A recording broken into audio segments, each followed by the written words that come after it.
Cordial saludo a todos nuestros seguidores. En este momento tenemos una invitada especial. Se trata de la doctora Daniela Rodríguez del Comité de Solidaridad con los Presos Políticos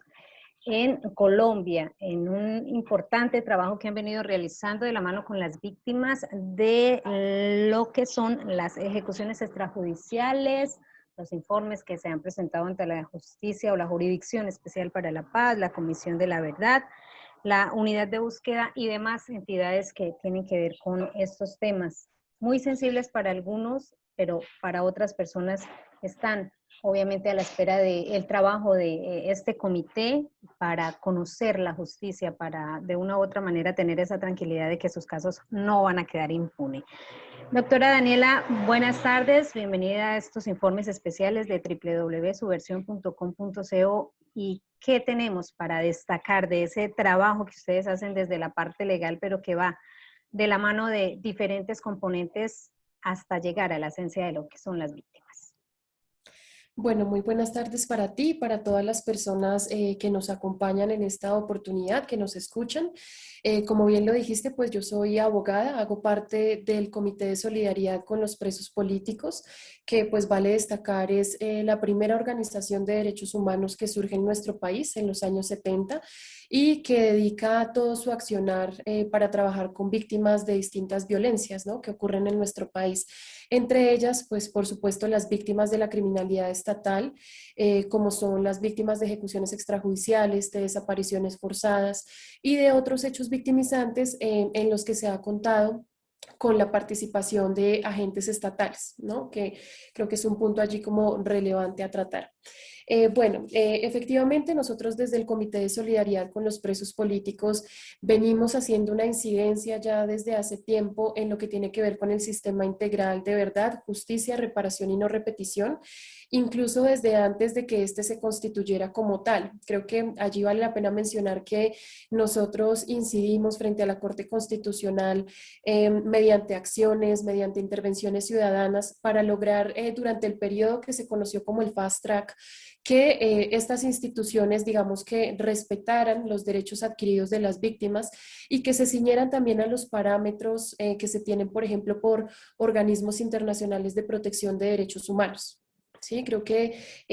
vale la pena señalar también que este fue un trabajo que se hizo de forma articulada con otras organizaciones defensoras de derechos humanos y, por supuesto, de la mano de las víctimas, que digamos que siempre intentamos que ellas tengan un lugar relevante también en estas discusiones y que podamos emprender acciones que sean conjuntas, digamos, para ellas y también para nosotros como sus representantes en distintos escenarios.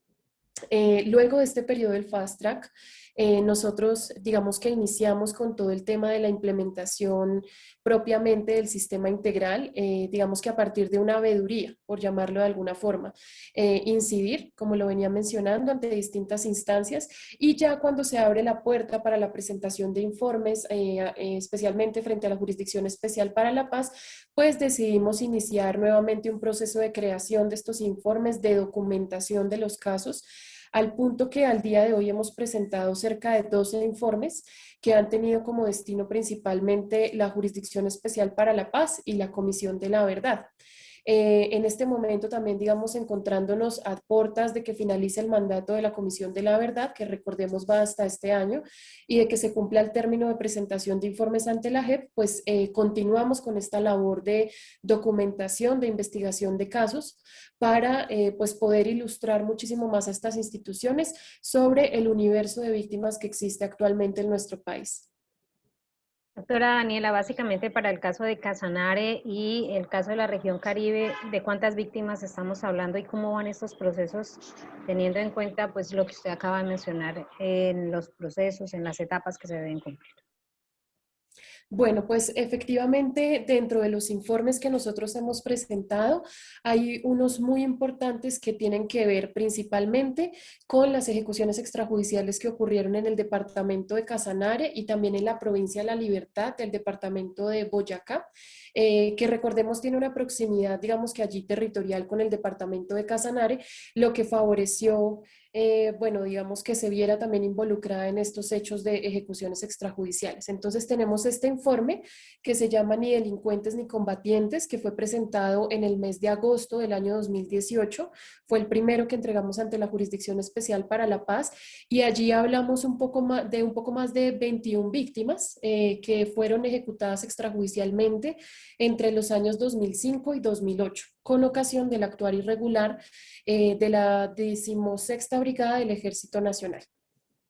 Bueno, también tenemos este informe, como tú lo mencionas, que es relativo a la responsabilidad del ejército por ejecuciones extrajudiciales cometidas en la región Caribe.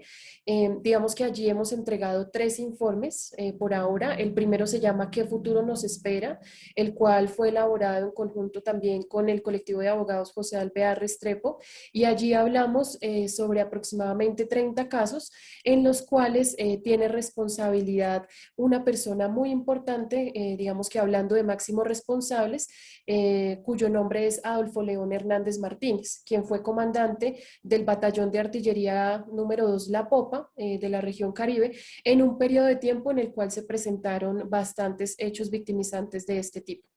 Y también presentamos un informe que se llama Y volveremos a cantar, con los aires de la paz y el anhelo de justicia, donde logramos documentar más de 200 casos de ejecuciones extrajudiciales que ocurrieron en los departamentos de Guajira, Cesar y Atlántico. Y pues digamos, allí evidenciamos todos los patrones que tienen que ver con, por ejemplo, las relaciones entre la fuerza pública y los paramilitares que permitieron que se llevaran a cabo estos graves hechos. Evidenciamos cómo hay toda una política de selección de las víctimas, teniendo en cuenta algunas características particulares de vulnerabilidad. Allí también presentamos algunas conclusiones frente a cómo operaba el traslado de las víctimas en distintos departamentos, y creo que esto es una información que ha sido muy valiosa para la Jurisdicción Especial para la Paz y que ha permitido que estos 2 casos pues sean priorizados, digamos que en el marco del estudio de la sala de reconocimiento. Allí pues vale también la pena mencionar que este informe, Y volveremos a cantar, pues también tuvo una adenda o una entrega adicional que fue también compartida con la Comisión para el Esclarecimiento de la Verdad y con la unidad de búsqueda de personas dadas por desaparecidas. Allí, digamos que mostramos cuál es esa relación que existe entre los casos de ejecuciones extrajudiciales y los casos de desapariciones forzadas, que muchas veces se pretenden ver como hechos separados, como hechos distintos, pero que realmente en ocasiones confluyen, generando unos daños, digamos que profundos a las víctimas, y sin que se conozca de pronto en este momento los patrones para la comisión de estas circunstancias. Bueno, allí también vale la pena mencionar que no solo hemos entregado informes frente a hechos de ejecuciones extrajudiciales, sino que también hemos intentado poner en el radar del sistema otras prácticas que se han presentado en tantos años de conflicto. Allí, por ejemplo, hemos puesto sobre la lupa, por decirlo de alguna forma, los casos de las detenciones masivas que han ocurrido en el departamento de Sucre, también las desapariciones forzadas que ocurrieron en este mismo departamento. Hemos hablado también de casos que se han presentado en Boyacá, por ejemplo, casos propiamente de ejecuciones extrajudiciales también, pero casos de masacres que ocurrieron allí, digamos que con una participación importante del Estado, como ya ha sido declarado en distintas instancias. Y también nos ha parecido relevante tratar el tema del despojo y el desplazamiento forzado. Claro está, dentro de muchos otros que todavía se espera puedan ser tenidos en cuenta por la Jurisdicción Especial para la Paz y en general por el sistema integral para su trabajo. Doctora, la esencia de su trabajo, no solo el suyo, sino de los abogados que integran el Comité de Solidaridad con los Presos Políticos, son las víctimas, es la representación legal y penal y todo lo que abarca pues estos procesos que buscan enmarcar las siguientes palabras: verdad, justicia, reparación, la no repetición, búsqueda. ¿Cómo se adaptan las víctimas a ese trabajo que ustedes vienen realizando? ¿Cómo es ese proceso desde la esencia como personas que aún sufren porque no tienen la justicia y que quizás ven en ustedes esa luz de esperanza para poder tener esa tranquilidad que algún día los actores como ustedes los tienen determinados les quitaron, les arrebataron? Bueno, pues te agradezco bastante por tu pregunta porque creo que el centro, no solo del sistema integral de verdad, justicia, reparación y no repetición, sino también del trabajo que nosotros hacemos de cara a este organismo, pues son justamente las víctimas, ¿no? Todas las acciones que nosotros desplegamos son orientadas a buscar la forma en que se materialicen sus derechos, pues digamos que de una forma efectiva, que es una deuda realmente histórica que ha tenido este país con las víctimas de crímenes de Estado, sobre todo, ¿no? Teniendo en cuenta los altos índices de impunidad, los bajos intereses que existen para que se esclarezcan estos hechos en distintas instancias. Entonces, pues digamos que allí las víctimas se involucran de distintas formas, pero teniendo en cuenta que es un proceso realmente difícil, ¿no? Que es un proceso que abre bastantes heridas, que abre bastantes procesos, que en algunos casos, digamos que venían como de una lucha también en la jurisdicción ordinaria, ¿no? Tenemos casos que, digamos, las ejecuciones extrajudiciales o los hechos victimizantes ocurrieron en el 2006 y al día de hoy, en el año 2021, digamos que pasados casi 15 años de su ocurrencia, pues no tienen ningún avance, no conocemos los nombres de ningún responsable. Entonces, pues digamos que nos encargamos también de tratar desde una perspectiva integral pues estas situaciones con las víctimas. Es así que pues el Comité de Solidaridad no solo trabaja, como tú lo mencionas, como el aspecto jurídico, sino que también propendemos por brindar un acompañamiento psicosocial a las víctimas que les permita tener unas herramientas de afrontamiento, por llamarlo de alguna forma, para volver como a tocar estos temas, para tener digamos que la fuerza que ellas más que nadie la han tenido durante tanto tiempo, pues para enfrentar estos nuevos escenarios de búsqueda de la verdad y de búsqueda de la justicia. Entonces, pues lo primero, resaltar que se trata de un acompañamiento integral. Lo segundo, pues también que ellas se involucran de distintas formas. Primero, en este proceso de investigación, pues ellas, por supuesto, son pilar fundamental de las investigaciones. Ellos nos abren las puertas de sus hogares, nos abren las puertas de sus corazones y de sus familias para relatar una vez más los hechos. ¿Sí? Recordemos que esto ha sido algo que a ellos les ha tocado hacerlo ante distintas instancias y que eso genera también en ocasiones una revictimización. Y el hecho de poder abrirse y poder hacerlo con nosotros, pues nos ha permitido entregar estos importantes avances a la jurisdicción con la claridad, pues de que también se trata de avanzar en la lucha contra la impunidad. Entonces, bueno, primero, pues decir que ellas han participado activamente de todos estos procesos de construcción de informes, teniendo en cuenta su papel central. Segundo, pues propiamente también hacen parte del litigio de los casos, en el sentido de que tienen participación en algunas de las audiencias que estamos teniendo en este momento, particularmente frente a la Jurisdicción Especial para la Paz, sobre todo en este primer momento en donde estamos escuchando a los victimarios que nos están ofreciendo su primera versión sobre lo que ocurrió, digamos que en el marco de estos hechos. Y allí las víctimas también tienen la posibilidad de presentarnos lo que se han denominado sus observaciones, es decir, es allí donde ellas pueden decir qué tienen que decirle a los magistrados frente a los reconocimientos de verdad que están haciendo los implicados en sus casos. Es decir, ellas a partir de la información que han podido recabar durante todos estos años pueden hacerle saber a la magistratura que un compareciente no está aportando verdad completa. Recordemos que la verdad ante la jurisdicción debe ser una verdad completa, eficaz, debe ser una verdad esclarecedora. Entonces las víctimas tienen allí la posibilidad de hacer, si se quiere, una evaluación sobre esos aportes que están haciendo los comparecientes. También, junto con ellas, hemos incidido ante distintas instancias nacionales e internacionales para que tengan pues también en cuenta todo lo que está sucediendo en nuestro país, ¿no? Para que no se pierda de vista que aún hay muchas cosas por ajustar en el marco de la implementación del acuerdo, en lo que tiene que ver principalmente con el punto de víctimas. Entonces, creo que ellas han sido muy activas, han sido muy propositivas también en cuanto a promover acciones judiciales, como lo mencionaba hace un momento, para exigirle a los comparecientes que en verdad hagan aportes de verdad. Allí vale la pena resaltar la participación de las víctimas en la campaña por la verdad. No sé si las personas que nos escuchan la tienen presente, pero es todo, digamos que lo que se desató frente al mural de Quién dio la orden, que fue pintado aquí en Bogotá y que fue censurado por la fuerza pública. Las víctimas participan de estas discusiones porque ellas también exigen no solo a la Jurisdicción Especial para la Paz, sino a todos los organismos judiciales en nuestro país que establezcan quiénes fueron los que dieron las órdenes. Entonces, digamos que allí intentamos como vincularlas desde esas distintas aristas y para eso pues también hay un último punto que resulta transversal a todo esto y es el tema de formación y fortalecimiento organizativo, por llamarlo de alguna forma. Entonces, formación en el sentido de generar un intercambio de experiencias en donde se habla, digamos, de lo que ellas han vivido también en todo su proceso ante las distintas jurisdicciones y de lo que estamos viendo nosotros frente al avance de los casos, particularmente del caso 003. Entonces allí generamos unos intercambios de experiencias, generamos digamos también,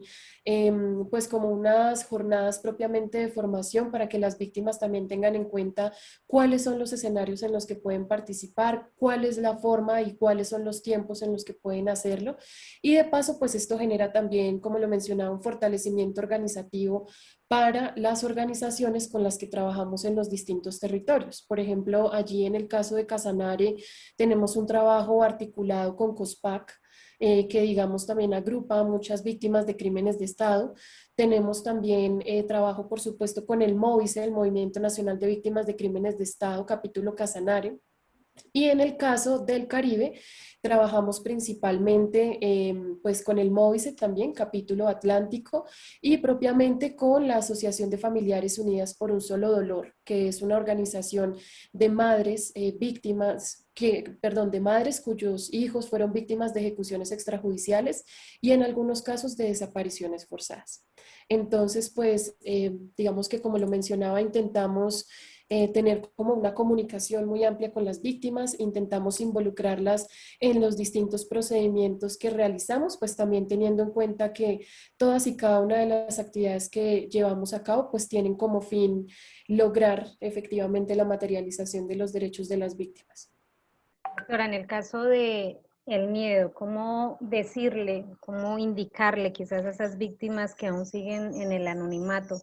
y por el miedo no han podido acudir ante ustedes, ante el Comité de Solidaridad con los presos políticos, ante las diferentes agremiaciones de derechos humanos, las entidades? Incluso hemos evidenciado casos donde las víctimas le tienen miedo al mismo Estado, donde se deberían sentir es al contrario, protegidas. ¿Qué decirle a esas personas que quizás vean esta entrevista y de una u otra forma les interese ese trabajo que ustedes vienen realizando con este tipo de situaciones, no solo de ejecuciones extrajudiciales o más conocidos falsos positivos, sino los crímenes de Estado que usted ha mencionado y que vienen trabajando desde hace varios años?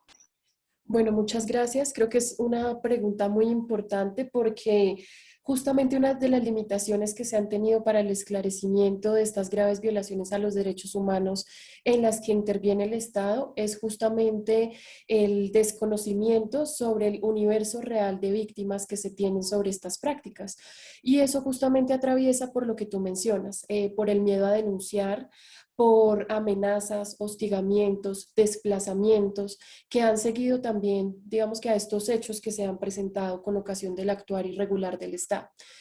Tú también lo mencionas muy claro y es el tema de la confianza frente al Estado. Es claro que cuando digamos, es el mismo Estado quien vulnera los derechos humanos de sus asociados, pues esto genera inmediatamente un miedo y un repudio total frente a las instituciones, ¿no? En todo caso, creo que hay que ver el sistema integral de verdad, justicia, reparación y no repetición como una oportunidad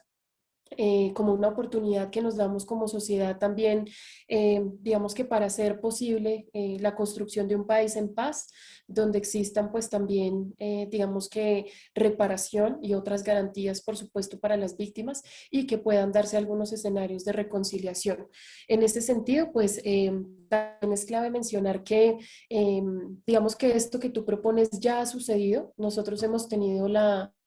la suerte, si se quiere, de que hemos podido llegar a distintos municipios, a distintos departamentos donde de pronto anteriormente no teníamos trabajo y la gente ha sido realmente abierta, ¿no? Creo que se ha podido fortalecer un poco la confianza, no en las instituciones, sino la confianza de cara a que este nuevo escenario de justicia transicional quizá permita esclarecer y permita aclarar todo aquello que en otras instancias, perdón, no ha sido posible. Entonces, yo les diría que demos el primer paso, que el primer paso es justamente buscar la forma de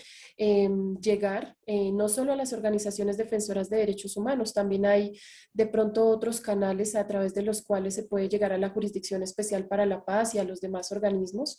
Y pues digamos que hay también algunos mecanismos que permiten que las personas se sientan un poco más seguras. En este caso tenemos dentro de la Jurisdicción Especial para la Paz una dependencia que se llama la Unidad de Investigación y Acusación, que dentro de sus funciones tiene un tema específico de protección, donde se le pueden brindar garantías a las víctimas, a los representantes de víctimas, a los comparecientes y en general a todas las personas que intervienen en estos procedimientos, digamos que en caso que sea necesario, ¿no? Es decir, si una persona presenta amenazas, presenta riesgos a su vida, pues hay algunos mecanismos que se pueden accionar para prevenir que situaciones de este tipo se sigan presentando, ¿no? Entendiendo las dificultades, entendiendo que, pues que es complejo, que en los territorios continúan matando a los líderes sociales, a los defensores y defensoras de derechos humanos, y que quizá esto lo que hace, pues es que aumente el miedo, ¿no? En algunas circunstancias. Sin embargo,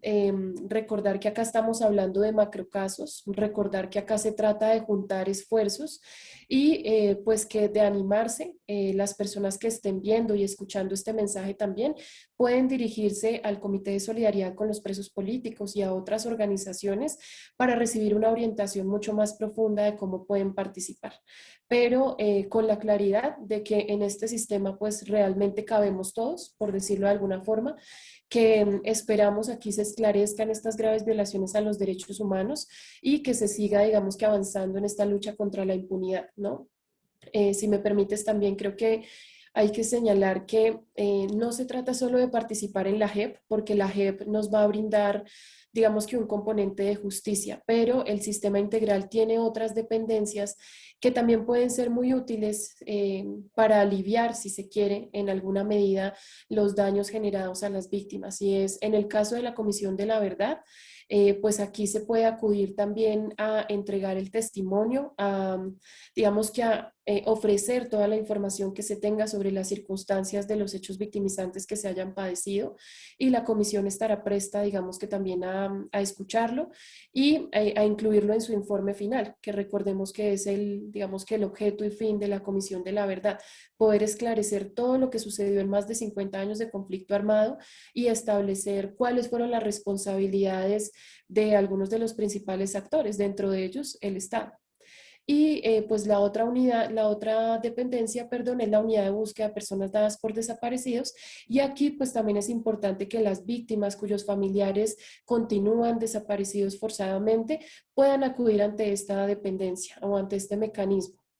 Digamos que ellos son los encargados de realizar toda la búsqueda, la localización y luego la posterior entrega en caso de muerte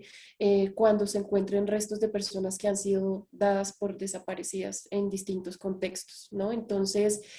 creo que es clave que sepamos que no solo queremos satisfacer el tema de justicia, sino que también necesitamos verdad, también necesitamos el establecimiento de garantías de no repetición que se dan todos y cada uno de estos estamentos y pues que propiamente también podemos aportar a la búsqueda de las personas dadas por desaparecidas. Entonces, animarlos, creo que la tarea todavía está por hacer, hay mucho por construir porque en este sistema, pues digamos, todavía estamos empezando con muchas cosas y pues todos y todas tenemos cabida también para construir y para llegar como a lo que queremos, que es tener finalmente una Colombia en paz, donde las víctimas puedan ser tenidas en cuenta como sujetos políticos y que puedan ser también reparadas en todas las dimensiones frente a los daños que se les han ocasionado. Doctora Daniela Rodríguez, muchas gracias por la información que nos acaba de entregar y obviamente estaremos muy pendientes de los procesos y los avances que se den a través de estos informes en la búsqueda de la verdad, en la búsqueda de esa justicia que muchas víctimas, no solo de Casanare, sino a nivel nacional, están esperando referente a esos crímenes de Estado. Muchas gracias. Claro que sí, muchísimas gracias a ti y a todas las personas que nos están escuchando. Y pues nada, nuevamente las puertas están abiertas y estamos prestos para construir y para asesorar en aquellos momentos que sea necesario. Muchas gracias.